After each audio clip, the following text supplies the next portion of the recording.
بسم آب وولد ومنفس قدوس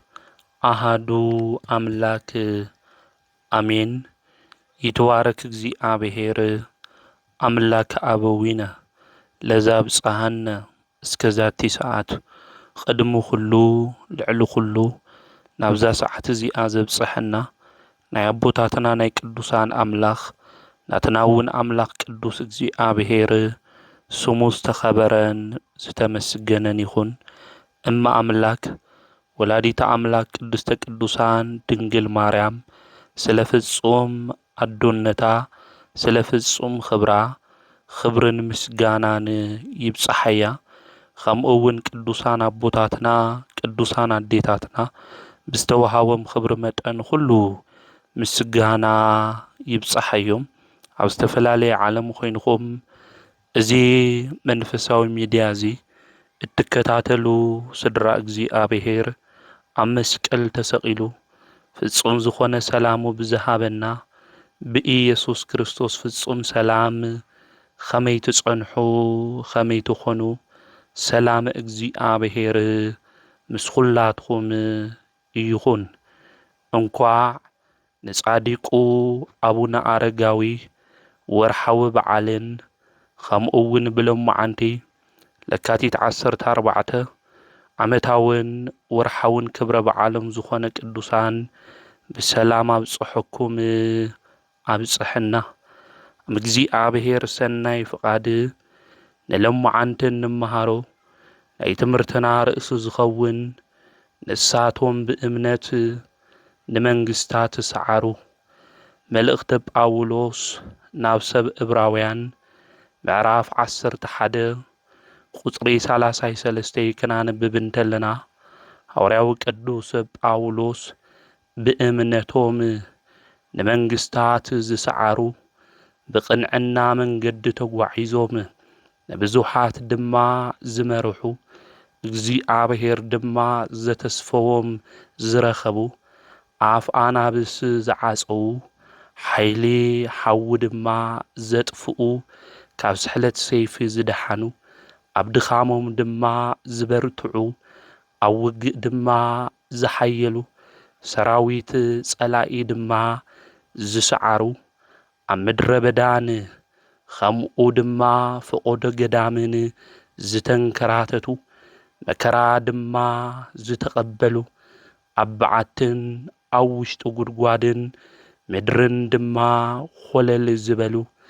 ዝሰኣኑን ዝጸበቦምን መከራ ድማ ዝተቐበሉ ኣጉዛ ኣባጊዕን ዲንዋ ጣልንን ተኸዲኖም ዝዞሩ ዓለም ልኦም ድማ ስለ ዘይትበቅዕ በመከራ ውሽጢ ዝሓለፉ ቅዱሳን ጻድቃን ምዃኖም ይነግረና ይረድአና እዩ። እዞም ናይ እምነት ሓርበኛታት ዝኾኑ ቅዱሳን ብእምነቶም ድማ ንመንግስታት ስዒሮም እዮም። መንግስቲ ዝተባሃለ ዓለም፣ መንግስቲ ዝተባሃለ ዲያብሎስ፣ መንግስቲ ዝተባሃለ ገንዘብ ነዚኣቶም ካብ እምነቶም ዝተለዓለ ዘሸነፉ እዮም። ቅዱስ ዮሃንስ እውን ብእምነትና ዓለም ከም ነሽንፍ ይነግረና ይረድአና እዩ።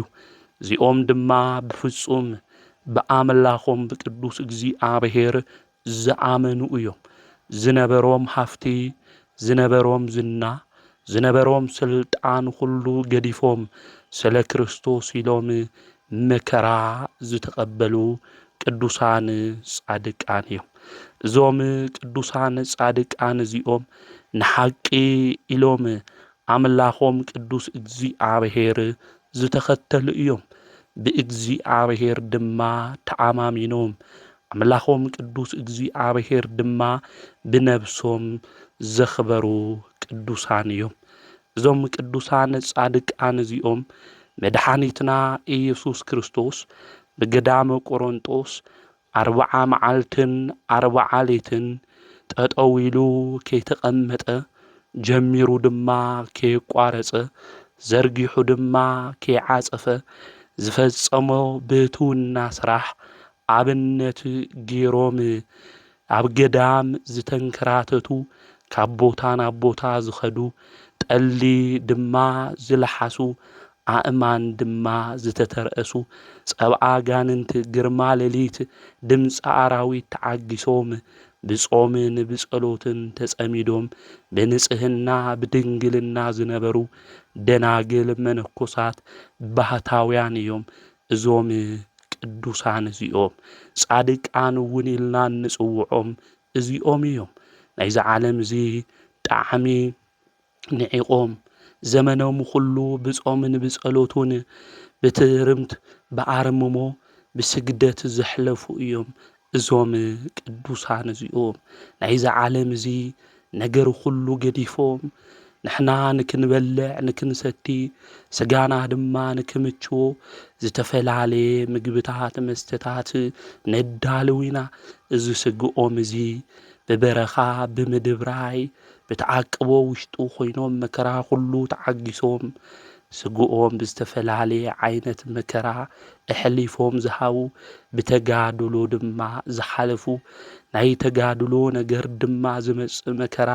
ተሸኪሞም ዝነበሩ እዮም። እዞም ቅዱሳን ጻድቃን እዚኦም ስጋውን ደማውን ፍቓዶም ብዓዎ ተሸኒፎም እንስሳውን ምድራዊ ግብሮም ብመንፈስ ቅዱስ ሰይፊ ቆሪጾም ደብርዮም ባነባብሮኦም ኩሉ መላእክቲ ዝመሰሉ እዮም። እዞም ቅዱሳን እዚኦም ኣምላኽ ቅዱስ እግዚኣብሔር ድማ ብኡ ስለ ዝኣመኑ ንኡ ተኣሚኖም ድማ ኩሉ ነገር ገዲፎም ስለ ዝመነኑ ፍቓደ ስግኦምና ትምኒቶም ድማ ቆሪጾም ደብርዮም ናብ መንፈሳዊ ጽድቂ መንገዲ ስለ ዝተጓዓዙ ብዙሕ በረከት ሂብዎም እዩ። ፍጥረታት እውን ንክግዝአሎም እግዚኣብሔር ኣምላክ ገይሩ እዩ። ብደመና ኮይኖም ድማ ናብ ዝደለይዎ ቦታ እዞም ቅዱሳን እዚኦም በጺሖም እዮም። ኣብ ሰብ ልቢ ዘሎ ነገር ሓሳቡ ኩሉ እውን መንፈስ ቅዱስ ገሊጹሎም እዩ። ንዞም ቅዱሳን እዚኦም ናብ ቅድስና መንገዲ ዝመጹ ኣነ ቅዱስ እየ እሞ ንስኻትኩም ቅዱሳን ሁኑ ዝብል ቃል ኣብ መጽሓፍ ቅዱስ ኣብ ኦሪት ዘሌዋውያን ምዕራፍ 19 ንረክብ ኢና። ስለዚ እዚ ቃል እዚ ተግባራዊ ዝገበሩ እዮም። እዚ መርህ እዚ ተኸቲሎም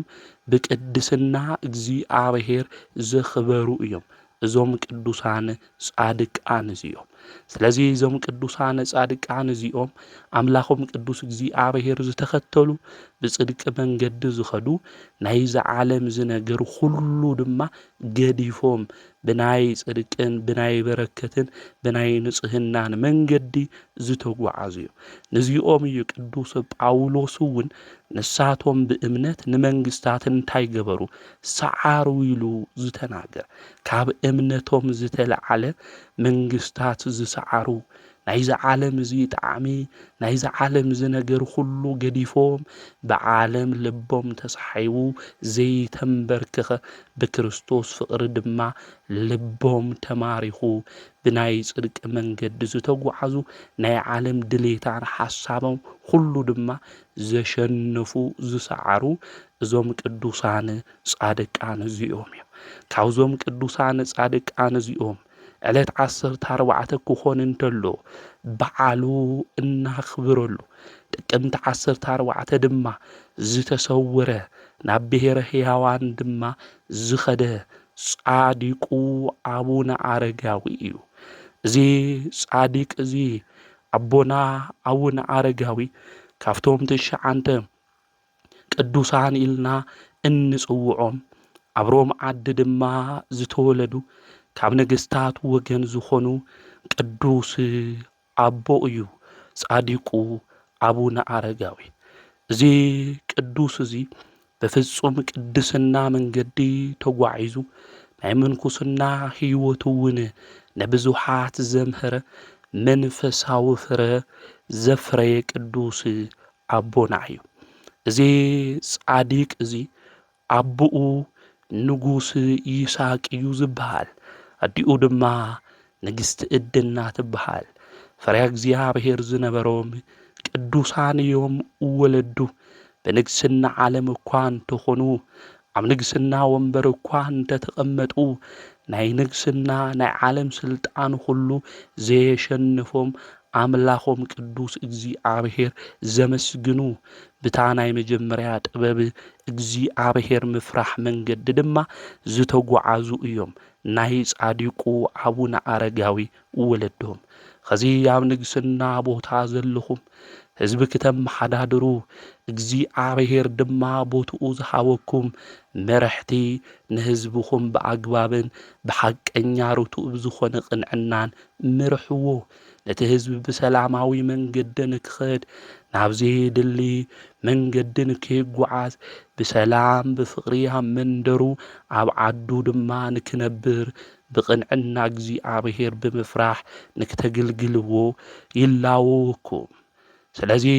ኸዚ ትውልዱ ንሪኦ ኣለና ኢና ፍትሐ ስኢኑ ብዙሕ ነገር ጎዲልዎ ካብ ገዝኡ ካብ መረበቱ ካብ ዝተፈላለየ ነገር ይወፅእ ኣሎ እዩ። እግዚኣብሔር ዝሾመኩም ኣብ ስልጣን ዘለኹም እግዚኣብሔር ብምፍራሕ ህዝብኹም ንክተመሓዳድሩ እግዚኣብሔር ልቦና ንኹልኹም ይዓድለኩም። እዞም ነገስታት እዚኦም ኣብ ሮማ ኮይኖም ግን ብሓቅን ብጥበብን ኮይኖም እግዚአብሔር እናፈርሑ ዘገልግሉ ዝነበሩ እዮም። ኣብዚ ዘመን እዚ ስልጣን ዘለኩም ሰባት እግዚአብሔር ትፈርሑ ኣለኹም ዶ? እግዚአብሔር ብምፍራሕ መንገዲ ተጓዒዝኩም ነቲ ህዝቢ ሰላምን ፍቕርን ንክረክብ እቲ ዝተበደለ ድኻ ፍርዲ ንከግኒ ትገብሩ ኣለኹም ዶ? ወይ ስልጣንኩም ተጎልቢብኩም ዘየድሊ ርኩሰት ዝኾነ ሓጢኣት ዝኾነ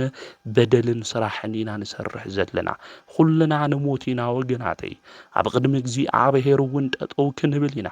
ኣብቲ ሓያልን ኩሉ ዝገዝእን ንጉሰ ነገስታት ኣምላኽ እግዚአብሔር ቅድሚ ጠጠው ንብል ኢና። ተሓቢእና ዝሰራሕናዮ ሓጢኣት ኩሉ ክግለጽ እዩ ንስሓ እንድሕር ዘይኣተውናዮ።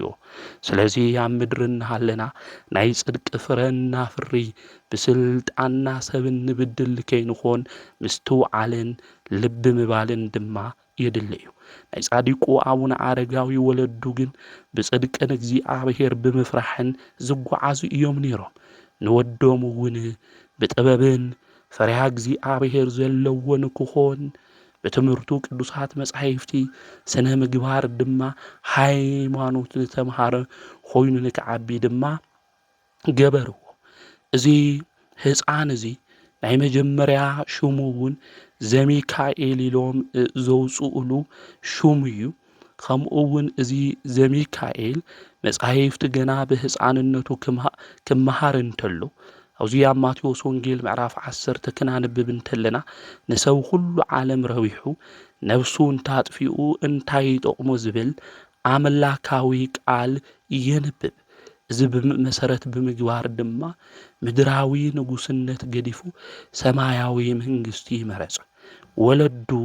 ዘምህርዎ ዘለው ብጽድቂ መንገዲ ንሳቶም ተጓዒዞም ሰባት ስለ ዘመሓዳደሩ ንሱ እውን እቲ ንግስና ምእንቲ ክወርሱ እዩ ከምርዕዎ እውን ደልዮም ነይሮም እዮም ንጻዲቁን አቡነ አረጋዊ። ንሱ ግን ምድራዊ ኣብዛ ዓለም እዚ ኮይኑ ናይ ዓለም ትምኒት ድሌት እውን እናፈጸመ ክነብር ይኾን ይደልዩ። ህይወቱ በሙሉኡ ብምናኔ በመንኩስና ገዳም ኮይኑ ክነብር እዩ ዝደሊ። ኣብዛ ዓለም እዚ ኮይኑ ናይ ዓለም ትምኒት ድሌት ኩሉ እናፈጸመ ክነብር ሓሳብ ዘይብሉ ጻዲቅ ኣቦ እዩ አቡነ አረጋዊ። ስለዚ ምድራዊ ነገር ሓላፊ እዩ ዘለዓለማዊ ይኾነ። ስለዚ ሰብ ኣብ ምድሪ ዘሎ ኩሉ ነገር ረቢሑ ነውሱ ተጥፊኡ ዝጠቕሞ ነገር የለይ ኢሉ እቲ ሰማያዊ ቃል ድማ አንቢቡ ምድራዊ ንጉስነት ገዲፉ ሰማያዊ መንግስቲ ዝመረጸ ዝመነነ ጻዲቅ እዩ። ካብ ሃገሩ ሮማ ድማ ናብ ኣባ ጳግሜስ ዝርከበላ ዓባይ ገዳም ዳውናስ ዝተባሃለ እዩ። እዚ ጻዲቅ እዚ ኸይዱ ቅዱስ ኣባ ጳግሜስ ድማ ረድኤት እግዚአብሔር ዝሓደሮ ህፃን ምዃኑ ብመንፈስ ፈሊጡ ምስ ረኣዮ ኣዝዩ ተሓጎሰ። ምኽንያት መምጽኡ እውን ሓተቶ። ጻዲቁ ድማ ተናገሩ ንምንኩስና ምዃኑ ተናገረ። ኣባ ጳግሜስ ድማ ከም ዝበሉ ዝወደይ ምንኩስና ቀሊል ይኾነይ ኣይትኽእለ ኢሎም ተናገርዎ። ፈትነኒ ኢሉ እዚ ጻዲቅ እዚ ተናገረ። ብዚ ድማ ተስማዕምዑ ኣብዚ ግዜ እዚ ግን ኣባ ጳጉሜስ ዝሓተቶ ሕቶ ነይሩ እዩ። ስኻ ወዲ ነገስታት ኢኻ፣ መንግስቲ ድማ ክትወርስ ይግብአካ። እዚ ናይ ኣብ ገዳም ምንባር ቀሊል ይኾነ እዩ። ምክንያቱ ካብ ቤተ መንግስቱ ወፂኡ ይፈልጢ ወዲ ነገስታት እዩ። ስለዚ ዝኸቢድ ናብራ እዩ፣ ተጋድሎ እኒእዎ፣ ፈተና እኒእዎ እዩ ኢሉ ይናገርዎ ማለት እዩ። ኣብዚ ግዜ እዚ ጻዲቁ እንታይ ኢሎም እዮም ተናገሩ? ንዓኹም ዘኽእለኩም ኣምላኽ ንዓይ እውን ከኽእለኒ እዩ ኢሎም እዞም ጻዲቅ እዚኦም ተናገሮም እዮም። ድሕሪ እዚ ጻዲቁ ኣቡነ ኣረጋዊ ተፈቲኖም ብጾም ብጸሎት ብስግደት ትግሃት ተራድኦ ልዕል ኩሎም ፈለስቲ ድማ ኮይኖም ኣባ ጳጉሜስ ድማ ነዚ ትግሃቱ እዚ ተመለከተ። ኣስኬማ ዘመላእክት ልብሰ ምንኩስና ድማ ኣልበሶ። ንምንኩስና ኣቦታተይ ኣባ እንጦንስ ኣባ መቃርስ ዝባረኽኻ እግዚኣብሔር ኣስኬማኻ ይባርኽ ኢሎም ድማ መረቕዎ። ብጣዕሚ ዝተፈተወ ጻዲቅ ኮነ ኣቡነ ኣረጋዊ ብመንፈሳዊ ተጋድልኡ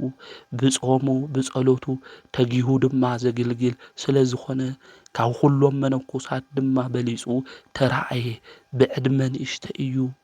ነገር ግን እቲ ዝገብሮ ዝነበረ መንፈሳዊ ተጋድሎ ግን ዝበለጸ እዩ ነይሩ። እቶም መንፈሳዊ ኣሕዋቱ ድማ ተደኒቖም ብጸጋ ዓብዪ እዩ ብምባል ኣረጋዊ ኢሎም ጸውዕዎ። ካብ ሽዑ ጀሚሩ ከዓ ዘሚካኤል ዝብል ስሙ ኣረጋዊ ብዝብል ስም ተተኪኡ እዩ ማለት እዩ። ስለዚ ጻዲቁ ኣቡነ ኣረጋዊ ብጾም ብጸሎት ዝተግስ ዝነበረ እዩ። መንፈሳዊ ኣገልግሎቱ ድማ ዝፍጽም ዝነበረ ጻዲቅ እዩ ማለት እዩ። ጻዲቁ ኣቡነ ኣረጋዊ ምስቶም 8 ቅዱሳን ኮይኑ ድማ ናይ ከልቄዶን ጉባኤ ኣብቲ ግዜ እሱ ክልኤ ባህሪ ዝብል ትምህርቲ ብምቅዋም መከራ ድማ ስለ ዝጸንዖም ናብ ዓድና ድማ ተሰዲዶም መጺኦም እዮም። ናብ ዓድና ድማ መጺኦም ናይ ግእዝ ቋንቋ እውን ተማሂሮም ኣብ ኣክሱም ስብከተ ወንጌል ድማ ኣስፋሕፊሖም እዮም። ስርዓተ ምንኩስና እውን ኣስፋሕፊሖም እዮም። እዚ ድማ ብዝበለጸ ኣገልግሎት ምእንቲ ክገብርዎ መንፈስ ቅዱስ ናብ ዝመርሖም ኩሎም ኸይዶም እዮም። ጻዲቁ ኣቡነ ኣረጋዊ ካብ ኣክሱም 70 ኪሎ ሜትር ናብ ትርሕቕ ብምብራቕ ኣከባቢ ናብ ደብረ ዳሞ ድማ ኸደ። ናብኣ ክኸድ እንተሎ ደብረ ዳሞ ነዊሕ ጎቦ እዩ፣ ንመደያቡ ድማ ዘጽግም እዩ። ንክድይብ ናብ እግዚኣብሔር ጸለየ። ብተራዳኢነት ቅዱስ ሚካኤል 60 ሜትሮ ዝኸውን ገበል ከድይቦ ድማ ተዓዘዘሉ፣ ናብኡ ድማ መጽእ። እቶም እምነት ዘለዎም ብእግዚኣብሔር ድማ ዝተኣማመኑ ገበል ይሕዙ እዮም ተባሂሉ ኣብ ማርቆስ ወንጌል ምዕራፍ 16 ከም ዝተጻሓፈ ጻዲቁ ኣቡነ ኣረጋዊ ብልቦም መኒኖም ብጽድቂ መንገዲ ድማ ዝተጓዓዙ ጻዲቅ እዮም። ስለዚ ፍጥረታት ይእዘዝዎም ነይሮም ንጻዲቁ ንኣቡነ ኣረጋዊ፣ ንኣባ ዮሃኒ፣ ንኣቡነ ገብረ መንፈስ ቅዱስ፣ ንኣቡነ ተክለ ሃይማኖት፣ ንኣቡነ ሳሙኤል ዘዋልድባ ይእዘዙሎም ከም ዝነበሩ ስነ ፍጥረት ንጻዲቁ ኣቡነ ኣረጋዊ እውን ተዓዘዝዎም። ኣብዚ ግዜ እዚ ትገበል ከድይቦም ክመጽእ እንተሎ እቲ ገበል ከምዚ ኢሉ ተናገረ። ጭራኻ ውርድ ምስ በልዎ ኣቡነ ኣረጋዊ እቲ ገበል ከም ዝበለ ኣውዚ ጸድፊ እዚ እንታይ ኢኻ ክትገብር? ኣታፈላሲ ናውዚ እምባዚ ዜካ ዝነፍሮ ዕዋፍ ትበልዖ እንጀራ ይኹን ትሰትዮ ማይ ወይ ድማ ተጽልለሉ ዕንፀይቲ ገረብ የለን። ብመዓልቲ ፀሓይ ብለይቲ ቁርን ኣስሓይታን እዩ። ናውዚ እምባዚ ጥሪትን ሃብቲ እዚኣቶም ጥራሕ እዮም ኢሉ ተናገረ። ዝገበል እዚ ከድይቦ እዩ ተዓዚዙ። ነገር ግን መጺኡ ንጻዲቁ ኣቡነ ኣረጋዊ ጽድቆም ምእንቲ ከይፍጽሙ መጺኡ ዘየደሊ ቃል እዩ ተናጊርዎም። ሰይጣን ንዓና ክፍትነና እንተሎ ባዕሉ ተገሊጹ የኾነ ወገናተይ ዝፍትነና ሰናይ ነገር ክንብል እንተለና ናይ ጽድቂ ስራሕ ድማ ክንሰርሕ ኢልና ብውሽጥና ክንሓስብ እንተለና ሰይጣን ብዝተፈላለየ መንገዲ መንፈሳዊ ፍረ ከነፍሪ ናይ ጽድቂ ስራሕ ልከይንሰርሕ በረከት ካብ እግዚኣብሔር ልከይንቕበል ብልተፈላለየ ምኽንያታት ገይሩ ይፍትነና እዩ። ነና ሔዋን እውን ክፍትና እንተሎ ኣብ ውሽጢ ተመን ኮይኑ እዩ ፈቲንዋ ማለት እዩ። ንሕና እውን ብልተፈላለየ መንገዲ መልክዑ ድማ እናቐያየረ እንታይ ገብረን ካብ ጽድቂ መንገዲ ምእንቲ ክንርሕቕ ይፍትነና እዩ። ነገር ግን ንዲያብሎስ እንታይ ግበርዎ ተቃወምዎ ኢሉ ጐይታና መድኃኒትና ኢየሱስ ክርስቶስ ተናጊርና እዩ። ከምዚ ዝበለ ናይ ጽድቂ ስራሕ ክንሰርሕ ክንብል እንተለና ፈተና ሓሳብ ናብ ልዕሌና ዲያብሎስ ከምጽእልና እንተሎ ክንቃወሞ እዩ ዝግብአና። ዲያብሎስ ፈተና ከምጽእልና እንተሎ ናይ ዝሙት ነገር ከምጽእልና እንተሎ ናይ ኃጢአት ነገራት ከምጽእልና እንተሎ ናይ ርኩሰት ነገራት ከምጽእልና እንተሎ ብልብና እናመላለስና በአእምሮና ናደየምና ናውረድና ክንሓስበ ይግብአና። ንዲያብሎስ እንታይ ግበርዎ ተቃወምዎ እዩ ተባሂሉ። ስለዚ ኣብ ውሽጥና ነመላልስ እንድሕር ኮይና ናውርዶ ናድይቦ እንድሕር ኮይና እዚ ነገር ዝሃመ እዩ እናበልና ርኩሰትን ኃጢአትን ነመላልሶ ንሓስቦ እንድሕር ኮይና መወዳእታና ሃምንና ሔዋን እዩ ዝኾን። ኣዴና ሔዋን እኮ ኣሜን ኢላ ስለ ዝተቐበለት እዩ ዲያብሎስ እውን ከሸንፋ ዝኸኣለ ማለት። ስለዚ ክንቃወሞ ይግብአና። ንክንቃወሞ ድማ ሓይሊ ኣምላኽና ቅዱስ እግዚኣብሔር ንክበና በቲ ሓይሊ ዝህበኒ ብክርስቶስ ኩሉ ክኽእሎ እየ ኢሉ ቅዱስ ጳውሎስ ከም ዝተናገረ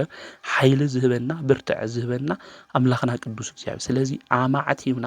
ካባና ንክርሕቕ ዝኹፉእ ሓሳብ እዚ ካባይ ድማ ኣምላኸይ ቅዱስ እግዚኣብሔር ኣርሕቐለይ ክንብል ይግብአና። ኣብዚ ጾም እዚ ውሽጢ እዚ ኮይንና እኮ እናሓስቦ ብዙሕ ነገር እኮ እኒአና እኮ እዩ። ንግሆ ሰይጣን እንታይ ይገብር ጨይንና ዘይፈልጥ ናይ ምግቢ ነገር እንታይ ይገብር ክጨነና ይገብር። ጾምና ምእንቲ ከስዕረና እኮ እዩ። ዝሓደረ ፀብሒ እንድሕር ሃልዩ ንክንበልዖ ብዙሕ ነገራት ጾም ከስዕረና ዝኽእል መንፈሳዊ ተጋድሎና ልከይንፍጽም ብዙሕ ፈተናታት ኣብዚ ጾም እዚ ውሽጢ እኮ ሰይጣን የምጽእ እዩ ማለት እዩ። ንሕና እንታይ ኢና ክንገብር ዓቕምና ብጣዕሚ ስለ ዝደክም ካብ ምግቢ ዘለዎ ነገራት ክንርሕቕ ይግብአና። ስግደት ክነብዝሕ ይግብአና። ጸሎት ክነብዝሕ ይግብአና። ከምኡ እውን ኣምላኽና ንክሕግዘና ክንልምኖ እዩ ዝግብአና። እዚ ገበል እዚ ንጻዲቁ ንኣቡነ ኣረጋዊ ኣድይቦ እዩ ተባሂሉ ተዓዚዙ መጽኡ። ነገር ግን መጽኡ ዝገበል እዚ እንታይ ኢልዎ ናብ ላዕሊ ወፂኻ ምንም ነገር የለ ኢሉ ከዝንግዖ እዩ ደልዩ ንጻዲቁ ንኣቡነ ኣረጋዊ።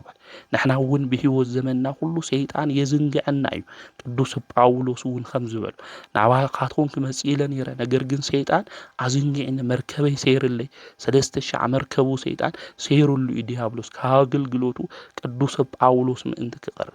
ስለዚ ብሂወት ዘመንና ሁሉ ሰይጣን የዝንግዐና። ለሞ ዓንተስ ካብ 6 ጾም ኢኻ ይኣኽለካ ትማሊ ድማ ሃምዚ ጌርካ ኢኻ ይኣኽለኪ። ጸሎት እኮ ትማሊ ጸልይኺ ኢኺ እንታይ ገብረልኺ ሓደ ኣቡነ ሰማያት ይኣኽለካ እናበለ ሰይጣን ክንገብሮም ዝግብአና ናይ ጽድቂ ስራሕ እንታይ ገብረና የዝንግዐና ማለት። ንጻዲቁ ኣቡነ ኣረጋዊ ምድያዎም እኮ ይቐሪ ደይቦም ግን መንፈሳዊ ተጋድልኦም ሰማያዊ ክብሪ ዝረኽብሉ ንከይፍጽሙ ብግዚኦም ግን እቲ ዝተዓዘዘ ገበል ኣብ ልዕሊኡ ድማ ሰይጣን ኮይኑ ክተናኾሎም ካብ ናይ ጽድቂ ነገሮም ድማ ንድሕሪት ንክብሉ ከዝንግዖም ክሙክር እንተሎ ኣብዚ ንምልከት ኢና። ጻዲቁ ኣቡነ ኣረጋዊ ግን ኣብዚ ዝተናገርዎ ብጣዕሚ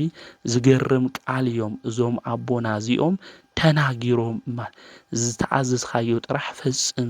እግዚኣብሔር እቲ ዝደለናዮ ኣያስእነና እዩ ኢሎም እዞም ጻዲቅ እዚኦም ተናጊሮም ማለት። ስለ ልጾም ኸታይ ትርጉም እኒአዎ፣ ስለ ልጸለይካ ታይ ትርጉም እኒአዎ። ስቁልካ ለይትበልዕ ለይትሰቲ ለኣፍ ለኣቲ እምበይ ልወፅእ ካብ ኣፍ ዝወፅእ እምበይ ናብ ኣፍ ለኣቱ ታይ ጸገም እኒአዎ ኢሉ ኣብ ዘይተጠቐሶ ኣብ ለይተባሃሎ እናምፅአ ጾም ልከይንጾም መንፈሳዊ ተጋድሎ ልከይንፍጽም መንፈሳዊ ትሩፋት ድማ ልከይህልወና ሰባት ኣብ ልዕሌና ዘየድልዩና ዘይኾነ ኣብ ለይ ቦትኦም ዘይኾነ ጥቕስታት እናምፅኡ ዝናገሩ ሰባት እኒአው። እግዚኣብሔር ጾሙ ኢልና እዩ መድኃኒትና ንሱ ኢየሱስ ክርስቶስ ጾም ዘየድሊ ተልኾን ነይሩ። ኣምላኽና ንሱ ኢየሱስ ክርስቶስ እውን የምጾመይ ነይሩ። አርአያ ከሆነና ምሳሌን ከሆነና አብነትን ከሆነና 40 መዓልቲ 40 ለይቲ ጎይታና መድኃኒትና ኢየሱስ ክርስቶስ ጾይሙ እዩ ቅዱሳን አቦታትና ድማ ጾይሞም ዝረኸብዎ በረከት እንታይ ምዃኑ ቅዱሳት መጻሕፍቲ ይነግሩና እዮም ሊሊ ኤልያስ ጾይሞም ናብ ብሔረ ሕያዋን ኸይዶም እዮም ንጻድቁ አቡነ አረጋዊ ብጾም ብጸሎት ተወሲኖም አምላኾም ቅዱስ እግዚአብሔር ስለለገልገሉ ሞት ከይጣዓሙ ቀርዮም እዮም ሙሴ ጾይሙ ጸላቶ ሙሴ ተዋህይዎ እዩ ቅዱሳን አቦታትና አዴታትና ብጾምና ብጸሎት ሓሊፎም አምላክ ቅዱስ እግዚአብሔር ዝደልይዎ ዓስቡ ሁሉ ሂብዎም እዩ ንሕና እውን ናይዞም ቅዱሳን እዚኦም ፍረ ኢና ደቂ ኢና ናይ እምነቶም ፍረን እናተመልከትኩም ድማ ምሰልዎም ኢሉ ቅዱስ መጽሐፍ ነጊርና እዩ ናይ እምነቶም ፍረ እንታይ እዩ ቅዱሳን ጻድቃን እንድሕሪልና ክርስቶስ አብነት ገይሮም ጾይሞም እዮም ጸልዮም እዮም ንኦ አብነት ገይሮም ንሕና ድማ ቅዱሳን አቦታትና አዴታትና አብነት ክንገብሮም ይግብአና ቅዱስ ጳውሎስ አነ ክርስቶስ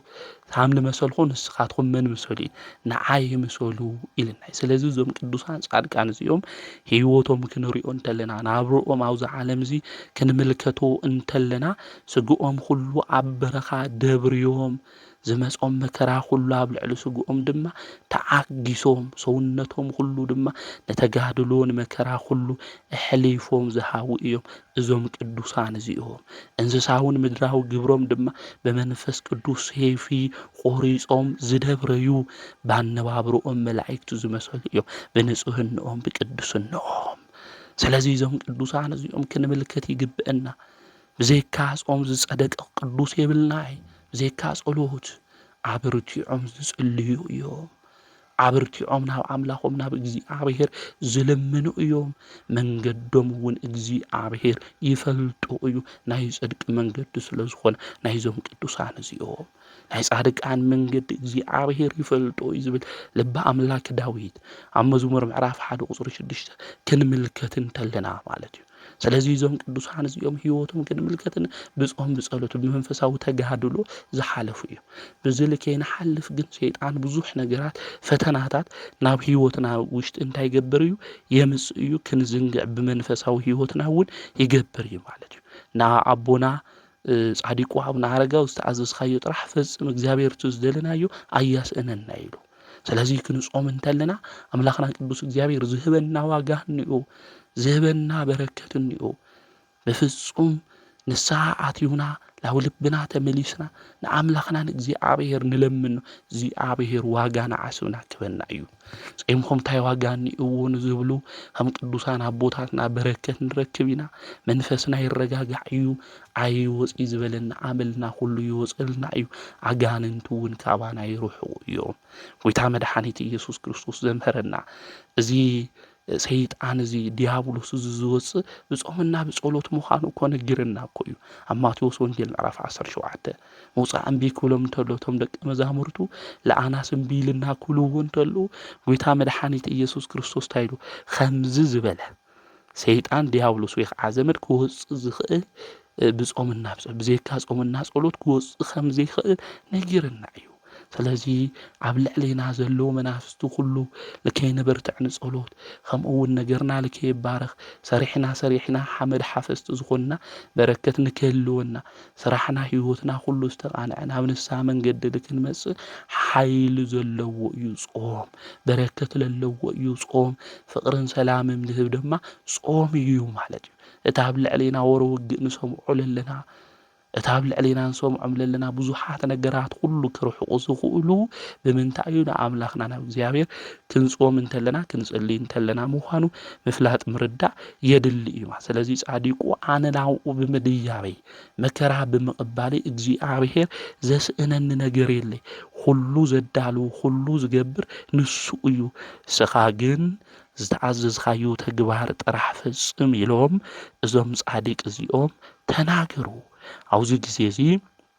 ናብኡ ጭሩ አውሪዱ አማዓንጣ አቡነ አረጋ ብምጥምጣም በሐንሳ ናፍቲ ርእሲ ቅዱስ ደብሪ አደይዮም እዚ ኩሉ እናተፈጸመ ሊቀ መላእክት ቅዱስ ሚካኤል እቲ ተመን ኣብ ልዕሊ ኣቡነ ኣረጋዊ ክፉእ ነገር ምእንቲ ከይፍጽም ከየፍርሖ ብየማን ኢዱ ሰይፉ መዚዙ ይሕልዎ ነበረ። ስለዚ ቅዱሳን መላእክቲ ንመን ይሕልው እዮም ማለት ንዝጾም ሰብ ሁሉ እንታይ ገብሩ ይሕልውዎ እዮም ማለት ንሕና ንጾም እንድሕር ኮይና ንጽሊ እንድሕር ኮይና መን ይሕልወና እዩ ማለት መላእክቲ ይሕልውና ምኽንያቱ ናብራና ሁሉ ሃብ መላእክቲ እዩ መላእክቲ የበልዑ መላእክቲ የሰትዩ ድሓር እውን ንሕና ምስ ሞትና ሃብ መላእክቲ እዩ ናብራና ልኾን ማለት ስለዚ እንድሕር ዘይንበልዕ ኮይና ንጾም እንድሕር ኮይና ናብራና ሁሉ ሃብ መን እዩ ሃብ መላእክቲ እዩ ማለት ሰብ ናብ መላእክቲ ጠባይ እኒአዎ ከምኡ እውን ሰብ እኒኦ ከምኡ እውን ናይ እንስሳ ጸባይ እውን እኒአዎ እዩ ማለት እዩ ስለዚ ንሕና ሰባት ኢና ማለት ኣብርቲዕና ክንጾም ክንጽሊ እንተለና ድማ ናብራና ሃመይ ይኹን ማለት ሃብ መላእክቲ ይኹን ጽልና ንበልዕ ንሰቲ እንድሕር ኮይና ድማ ናብራና ከም እንስሳ ይልኾን ማለት እዩ እንስሳ ምስ እንስሳ ይልኾን ማለት እዩ መላእክቲ ድማ ምስ መን ይኾኑ ማለት ምስ መላእክቲ እዮም ልኾኑ ምድራውያን መላእክቲ ዝተባሃሉ ቅዱሳን እኮ ኩሉ ሻዕ እኮ ንጻዲቁ ኣቡነ አረጋዊ ለአቡነ ገብረ መንፈስ ቅዱስ እኮ ይጉንይዎም ነይሮም እዮም ቅዱሳን መላእክቲ ማለት ንሕና እውን ንጾም ንጽሊ ንሰግድ እንድሕር ኮይና ብንጽህና ብቅድስና እንድሕር ተጓዒዝና ኮይና ቅዱሳን መላእክቲ ናባና መጽኦም እንታይ ይጉኒና ይሕልውና ማለት እዩ እዚ በደንብ ክነስተውዕሎ ክንረድእ ንጾም እንድሕር ኮይና መላእክቲ ምሳና ና መላእክቲ ናብራ ስለነብር መላእክቲ ናባና መጽኦም ሃምለ ሕጉዝና ሃምለ ረድኡና እውን ክንፈልጥ ይግባእ ጾም ከምዚ ዝበለ ጥቕምን በረከትን ሃምለለውን ክንርዳእ ይግባእና መልአኩ ቅዱስ ሚካኤል ሊቀ መላእክቲ ይሕልዎ ነይሩ ማለት እዩ ረድኡ ኣባ ማትያስ ካልኦት ሰዓብቱ እውን እናረኣይዎ ይድነቁ ነበሩ ዕለት 12 ጥቅምቲ ኣቡነ አረጋዊ ኣብ ዝባን ዝደብሪ ድማ በጽሑ ሰለስተ ግዜ ሃሌሉያ ለአብ ሃሌሉያ ለወልድ ሃሌሉያ ለመንፈስ ቅዱስ ኢሎም እዞም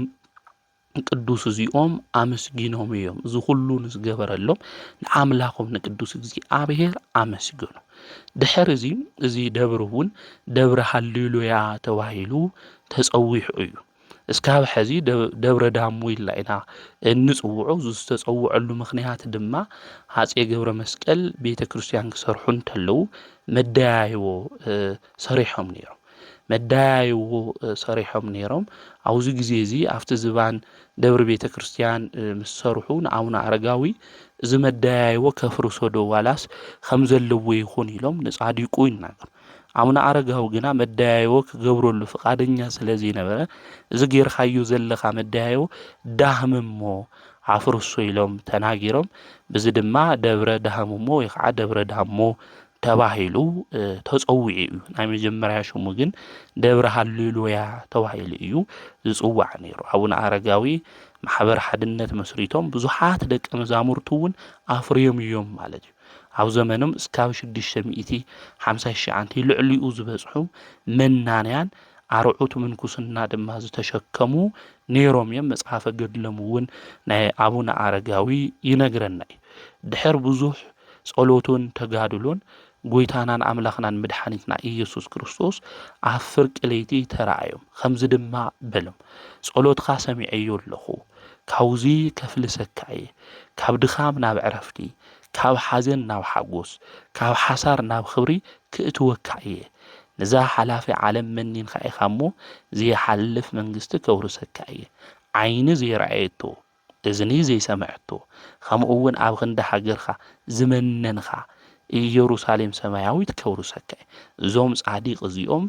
ንጽድቂ ኢሎም ዝተሰደዱ እዮም ማለት እዩ ቅዱሳን ከምኡ እዮም ካብ ዓዶም ተሰዲዶም ንጽድቂ ኢሎም ካብ ቦታ ናብ ቦታ ዝጓዓዙ እዮም ዋግኦም ድማ እግዚአብሔር ዝህቦም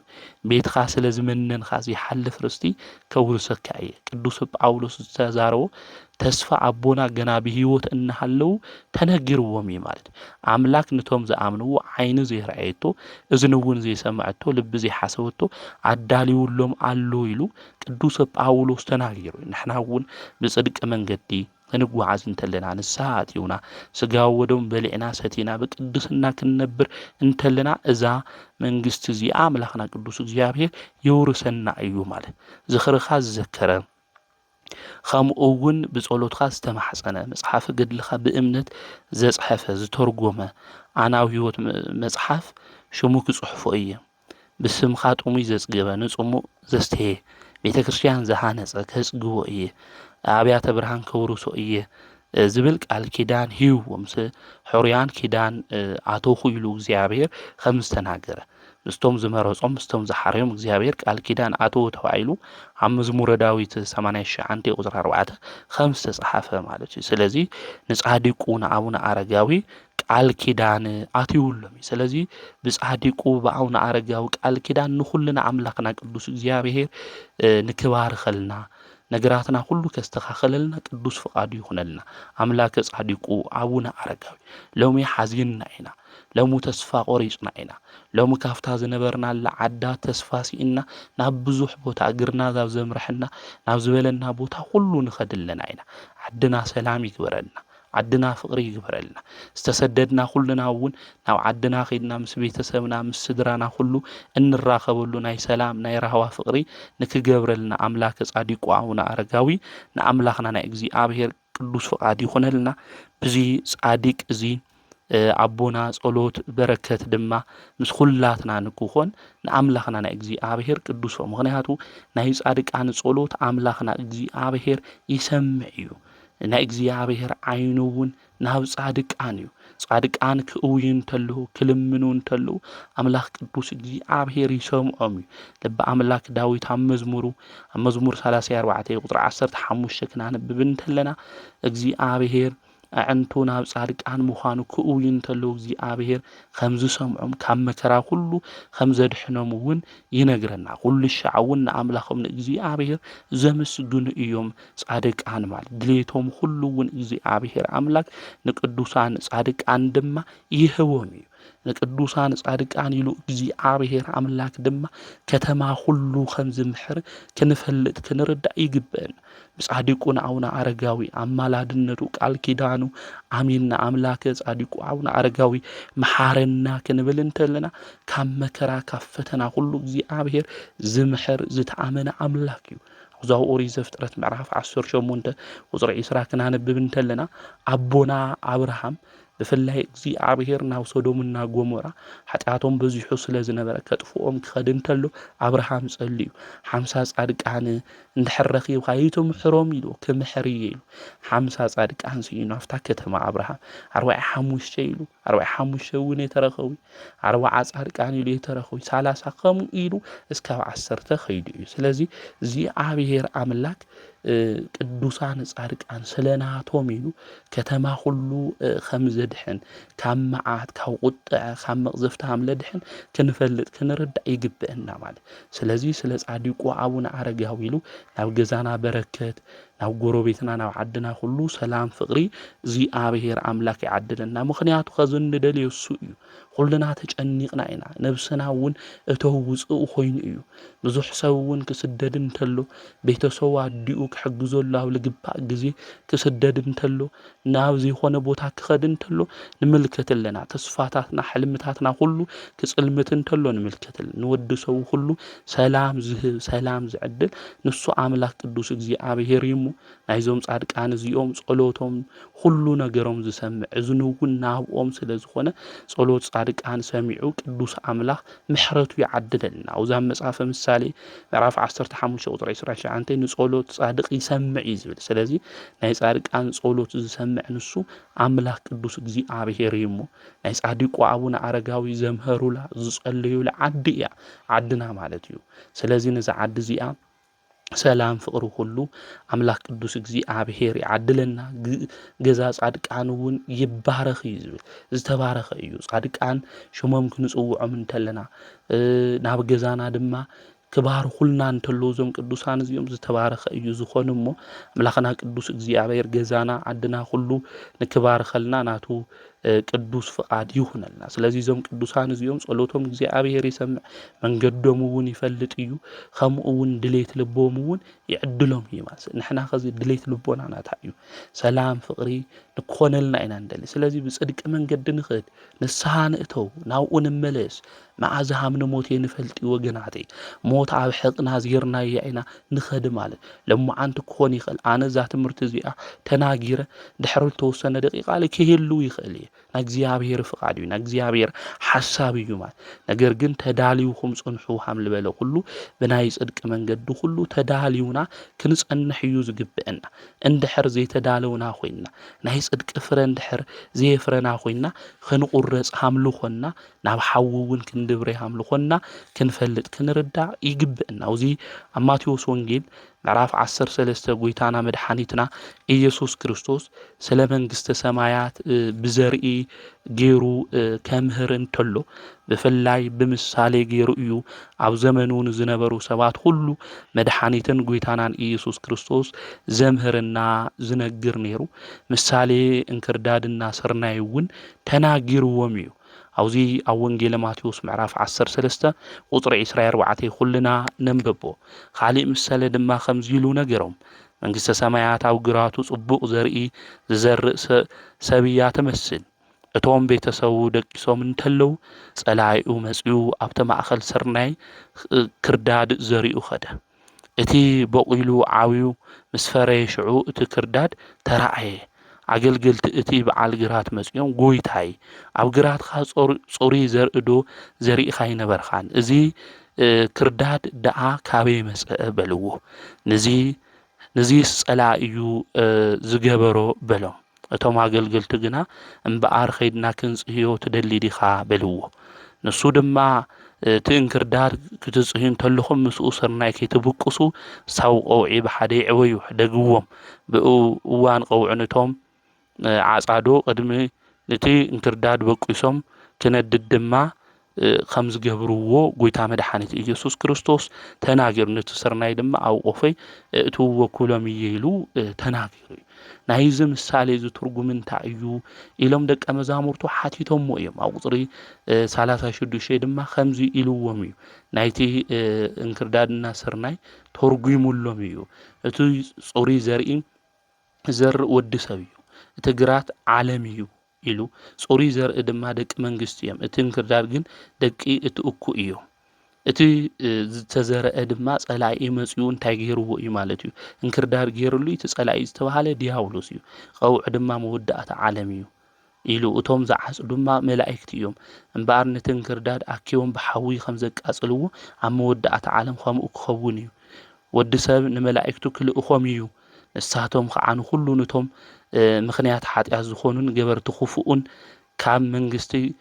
ከኣርይዎም እዮም ናብቲ እቶን ሓዊ ድማ ክድብርይዎም እዮም ኣብኡ ድማ ብኽያትን ምሕርቃ ማስናንን ክኸውን እዩ ሽዑ ጻድቃን ኣብ መንግስቲ ሰማያዊ ኣቦኣቶም ከም ፀሓይ ከብርሁ እዮም ዝሰምዕ እዝኒ ዘለዎ ይስማዕ ስለ ቃሉ ንኣምላኽና ናይ እግዚአብሔር ስሙ ዝተኸበረን ዝተመስገነን ይኹን እዚ ዓብይ ትምህርቲ እዩ ንኹልና ማለት እዩ ስለዚ ናይ ጽድቂ ፍረ ክነፍሪ እዩ ዝግብአና እንክርዳድ ዘይኮነ እኩይ ተግባር ናይ ሓጢኣት ንሰርሕ እንድሕር ኮይና ናብ ምንታይ ኢና ንኣቱ ማለት ናብ እቶን ሓዊ ከም ንኣቱ እዩ ዝነግረና ጻድቃን ግን ናይ እግዚአብሔር መንግስቲ ናብ ኣቦኦም መንግስቲ ከም ፀሓይ ከም ዘብርሁ ይነግረና ሃም ቅዱሳን ጻድቃን ንጻድቁ ኣቡነ ኣረጋዊ ናይ ጽድቂ መንገዲ እንታይ ምዃኑ ነጊሮምና ብጾም ብጸሎት ብስግደት ንስዓት ይውኻ ኣማናዊ ዝኾነ ቅዱስ ስጉእ ክቡር ደሙ ምብላዕ ምስታይ እዩ ማለት እዩ ስለዚ ብዚ መንገዲ ክንጓዓዝ ይግብአና ነጋ ግዜና ድሕር ነጋ ግዜና ክንብል ይግብአና ምድሓን ኸዚ እዩ እንድሕነሉ ግዜ ኸዚ እዩ ነጋ ክንብል ይግብአይ ምኽንያቱ ነጋ ንሕና ኣይንፈልጥ እታ ነጋ ንብላ ጽባሕ እንብላ ክንበጽሓ እንተለና ለውማዓንቲ እያ ትኾን ነጋ መዓዝ ምዃን ኣይንፈልጥ ስለዚ ተዳልዩና ብናይ ጽድቂ መንገዲ ክንኸድ ኣብ ናይ ኣቦና መንግስቲ ድማ ከም ፀሓይ ምእንቲ ክነብርህ ብናይ ጽድቂ መንገዲ ሁሉ ተጓዓይዝና ገጽና ድማ ቅድሚ ሰባት ከም ብርሃን ምእንቲ ከብርህ ናይ ጽድቂ ስራሕ ሁሉና ክንሰርሕ ብናይ ጽድቂ መንገዲ እውን ክንጓዓዝ እዩ ዝግብአና ጻድቁ ኣቡነ ኣረጋዊ ድማ ኣብ 99 ዓመቶም ማለት እዩ ጥቅምቲ 14 ናብ ኣምላኾም ናብ እግዚአብሔር ናብ ዛደለወሎም ናብ ብሔረ ሕያዋን ኸይዶም እዮም ከም ኤልያስና ከም ሄኖክ ተሰዊሮም እዮም ጻድቁ ኣቡነ ኣረጋዊ ቶም ደቀ መዛሙርቶም እውን መቆሚኦም እዮም ረኺቦም خالي نجرون أو يترخبي ما مسكلهم وقوميهم يترخيو أو صادق أو نعرجوا زيابير أملاك سويروا ومي عمتوا كبر بعلون نوينات كمتي عصرت أربعة نخور نفت قدام سو كن خدن تلنا بسألوتهم زوز ما يسألوت الناس تفل عليه حمامون يفوسيو أبو دبر دامو مالتو سلازي بصدق من قدي استوى عزو قدوس صادق أبونا አቡነ አረጋውያን በእምነቶም ድማ ንመንግስታት ሲዒሮም እዮም ናይዚ ዓለም ዝነገር ሁሉ መኒኖም እዮም ነው ዓለም መኒኖም አዲኦም እውን ንግስቲ እድና ምስኦም መኒና እያ ማለት እዩ ናብ ገዳም ደብረ ዳሞ ክንኸድ እንተለና አዲኡ ትጽልየሉ ዝነበረት መነኮስ ዝኾነት አዲኡ ትጽልዮ ዝነበረት ይነግሩና እዮም አቦታት እውን የረዱኡና እዮም ስለዚ ጻዲቁ አቡነ አረጋዊ ዓለም ዝመነን እዮም ናይ ሰይጣን ስራሕ ሁሉ ናይ ዲያብሎስ ስራሕ ሁሉ ዘሸነፉ እዮም ማለት እዩ ናይዚ ዓለም ዝገንዘብ ናይዚ ዓለም ዝድሌት ሁሉ ዘይማረኾም ሰማያዊ ዘለዓለማዊ ነገር ሁሉ ድማ ዝናፈቁ ቅዱስ አቦ በአካለ ስጋ ድማ ናብ ብሔረ ሕያዋን ዝኸዱ ቅዱስ አቦ እዮም ጻዲቁ አቡነ አረጋዊ ናይዞም ጻዲቅ እዚኦም አቦ በረከቶም ረዲኤቶም አማላድነቶም ምስ ኩለና ህዝበ ክርስቲያን ይኹን ከምኡውን ብለማዓንቲ የካቲት 14 መጽሐፈ ስንክሳር ክናንብብ እንተለና ቅዱሳን አቦታትና በዓለ ዕረፍቶም ምዃኑ መጽሐፈ ስንክሳር ይነግረና ይርድእና እዩ ካብዞም ቅዱሳን እዚኦም ብዝቐንዐት ሃይማኖት ሁሉ ንምእመናን ዝመርሑ ናይ አንጾኪያ ድማ ፓትርያርክ ዝነበሩ ዝኸበሩ አቦ ብፁዕ አቡነ ሳዊሮስ ለማዓንቲ በዓለ ዕረፍቶም ምዃኑ መጽሐፈ ስንክሳር ይነግረና ከምኡውን የርድእና እዩ ማለት እዩ ስለዚ ዞም ቅዱስ አቦ እዚኦም ብጽድቂ መንገዲ ዝተጓዓዙ ናይ ጽድቂ ስራሕ እውን ዝሰርሑ ቅዱስ አቦ እዮም ብዘመኖም ብዙሓት መናፍቃን ተላዒሎም ብዙሕ ፈተና እውን ኣብ ልዕሊኦም ኣውፂሖምሎም እዮም ነገር ግን ዝቐንዐት ሃይማኖት ኢሎም መከራ ዝተቐበሉ አቦ እዮም አቦኦም እውን ስሙ ሳዊሮስ ዝበሃል ኤጲስቆጶስ እዩ ዝገርም እዩ ናቦኦም ሽሙ እውን ሳዊሮስ እዩ እሶም እውን እግዚአብሔር አምላክ እቲ ዝውለድ ወዶም ሳዊሮስ ኢሎም ንክጽውዕዎ እግዚአብሔር አዚዙ እዩ ማለት እዩ አቦኦም ኣብቲ ግዜ እሱ ዝነበረ አብ ቅዱስ አቦ እዩ ንስጥሮስ እውን ንምውጋዝ ናው ኤፌሶን ጉባኤ እውን ኸይዱ ዝነበረ እዩ ምስቶም 200 አቦታት ኢልና እንጽውዖ ብራእይ እውን ሪኡ ካባኻ ዝውለድ ወድኻ ሽሙ ከምናትኻ ሹም ሳዊሮስ ኢልኻ ጸውዕ ኢሉ ሃይማኖት እውን ዘቕንዕ ኢሉ እግዚአብሔር ተናጊሩ አቦኡ ምስ ዓረፈ እውን እዚ አቦ እዚ ሳዊሮስ ተባሂሉ ተጸዊዑ ናይ ቤተ ክርስቲያን ትምህርት እውን ተማሂሩ ካብ ቤተ ክርስቲያን ወጻኢ ዘሎ ካልኦት ትምህርት እውን ጥበብ ዝተማሃረ እዩ ማለት እዩ ስለዚ እዚ አቦ እዚ መንፈሳዊ ትምህርቲ ከምኡውን ዓለማዊ ትምህርቲ ዝተማሃረ ጻዲቅ እዩ ካብ መምህሩ ወጽኡ ናብ ዝኾነ ቦታ ክኸድ እንተሎ ካብ በዓቲ ዝወፀ ጻዲቅ ሰብ ረኺቡ ከምዚ ኢሉ ተናጊሩ ናይ አንጾኪያ ፓትርያርክ ክትኾን ኢኻ ሃይማኖት እውን ክተቕንዕ ኢኻ ምእመናን እውን ክተምህር ኢኻ ዝኸበርካ ሳዊሮስ ኢሉ ተናጊሩ ስለዚ መጽእ ነገር ሁሉ ሰናይ ነገር እዚ ኣብ በዓቲ ዝነበረ ሰብ ተናጊሩ እዩ ሳዊሮስ እውን ስለዚ መጽእ ነገር ሁሉ ብምፍላጡ ሽሙይ ከመነጊሩ እዩ ኢሉ ናይ እግዚአብሔር ነገር አድኒቁ እዩ ማለት ድሕርዚ ሳዊሮስ ትሩፋቱ ስራሕቱ ሁሉ ጽቡቕ ሰናይ ተግባር እዩ ነይሩ ናይ ጽድቂ ስራሕ እውን ዝሰርሕ እዩ ነይሩ ዘይንኡ ሁሉ ኣብ ከተማ ሁሉ እዩ ተሰሚዑ አባ ሮማኖስ እውን ናይ ገዳም ዓውይ ዝነበሩ አቦ እዮም ኣብኡ እውን እዩ ሞንኩሱ ተጋድሉ እውን ኣብኡ እዩ ፈጺሙ ናይ ወንጌል ስራሕ እውን ዝተጸመደ እዩ ነይሩ ዝኸበረ ወንጌል ጽድቅ እውን ይሰርሕ ዝነበረ ኣብ ከተማ ኣብ እምባ ዘላ ከተማ ክትስውር ሃምለይ ትኽእል ቅዱስ መጽሓፍ ይናገር እዩ ዘይንኡ ሁሉ ጽድቁ ሁሉ ተሰሚዑ ኣብ አንጾኪያ ፓትርያርክ ዝነበረ ምስ ዓረፈ አቦታት ሁሉም ተኣኪቦም ዝኸበረ ሳዊሮስ ክሸምዎ ድማ ተስማዕሚዖም ተዘይፈቶ ወሲዶም ኣብ አንጾኪያ ዓዲ ሊቀ ጳጳስ ፓትርያርክ ገይሮም ሸሞሞ እዮም እዚ አቦ እዚ ፓትርያርክ ኮይኑ ምስተሾመ ንቤተ ክርስቲያን ብርሃን ኮይንላ እዩ بعد كل زنبرو منافقان كهاديان ون تمرتو كسمعو انتلو حام سيف ايو سرحوم النا تمرتوم زبط عطس نيرو مالتي دحر ستوسنه غزي تأمان نغوس مسموته يوستيانوس زتبهاله منافق ايو نغيسو بزي قنع منገዱ ውን እዮም ዝጓዓዙ ነይሮም ሰውይቱ ናቲ ንጉስ ግን ቴዎድራ ትበሃል ሰበይቲ ግን ዝቀንዐ ሃይማኖት እያ ትኽተል ነይራ እቲ ንጉስ ግን ናይ ኬልቄዶን ዝረኸሰ ሃይማኖት ዝቅበል እዩ ነይሩ ንዛቦ ድማ የፈራርሖ ነይሩ ንክቅበል ዛቦ ግን ናይ ተዋህዶ እምነት እየ ናይ ኬልቄዶን ትምህርት ልክዕ ሆነ ክልኤ ባህሪ ካብ ክልተ ባህሪ ሓደ ባህሪ ኢና ንሳቶም ግን ክልተ ባህሪ ኢሎም ክልኤ ባህሪ ኢሎም ዝኣምኑ እዮም ማለት እዩ ናይ ካቶሊክ እምነት ማለት እዩ ኣብዚ ግዜ እዚ ኣነ የቅበለ ኢሉ እዚኣቦ እዚ ክናገር እንተሎ እቲ ንጉስ ብስውር ክቀትሎ ከም ዝደሊ እዛ ንግስቲ እዚኣ ፈሊጣ ክቀትለካ ይደሊ እዩ ስለዚ ካብቱ ንጉስ ናብ ካሊእ ቦታ ክድ ኢላቶ ምክንያቱ እግዚአብሔር ናይ ዛቦ ዝሞት ስለዚ ፈቀደ ስለ ምእመናን ጥቅሚ ውን ነቶም ምእመናን ውን ዝሕልዎም ዘጽናዕንዖም ቅዱስ አቦ ውን ስለ ዝኾነ ማለት እዩ ስለዚ ተራ ሞኖክሴ ኮይኑ በቦቱኡ በገዳማቱ ዝዘዋወር ኮይኑ ምእመናን ውን በሃይማኖቶም ንክጸንዑ ይገብሮም ነይሩዚ ቅዱስ አቦዚ ሰካብ ትበሃል ዓዲ ውን ኸይዱ ድራታኦስ ዝበሃል ሰብ ውን ምእመን ነይሩ ኣብቲ ገዝኡ እሱ ድማ ተቐሚጡ ጎይታና መድሓና ኢየሱስ ክርስቶስ ውን ብዙሕ ተኣምር ንክገብር ነዚ ቅዱስ እዚ እንገይሩ እዩ ኣብቲ ዓዲሱ ዝነበሩ ሰባት ውን የጽናዕንኦም የምህሮም ካብ ሕማሞም ሁሉ ውን ዛቦዚ ይፍውሶም ነይሩ ካብ ጽድቁ ዝተለዓለ እግዚአብሔር አምላኽ ድማ ሰውነቱ መስዋዕት ገይሩ